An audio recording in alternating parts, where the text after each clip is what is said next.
Jodak e alwora mar thidhia-no Yala ochako chenro mar dwaro mondo oyang lowo mar thidhia-no kaka mar oganda ka koro gibuogo mar donjo ne gavana ma Siaya James Orengo kuom rem ni lobno oyang kaka mar oganda. Kotane ko jakom mar jopur e thidhia-no Yala Walter Nyangira giseyo tend kaunti ma Siaya ma gikoni itiyo godo mondo dargi e lobno. Gikoni tend kaunti ma Siaya tiyo kod joket mwandu moko mondo golgi e lobno ma gisebedo ka gitayo e chenro maggi mar pur kendo koro gichano dhi e doho mondo chung chenro moro amora mar joket mwandu donjore gi jodak e alwora mar thidhia-no Yala. Giseyo tend Siaya kuom ling ka jaket mwandu mane okawo kar Dominion ketho winjruok kendo temo daro gi e lope mokiewo gi thidhia-no.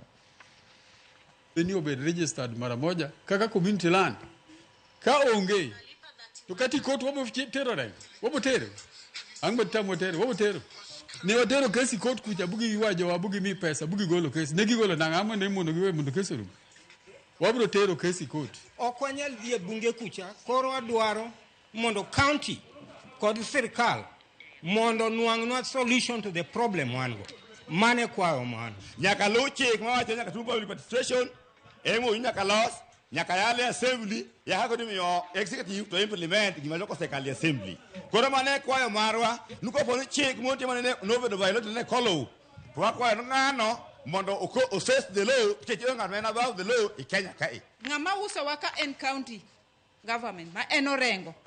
oyie okonywa wan mine ma mondi liete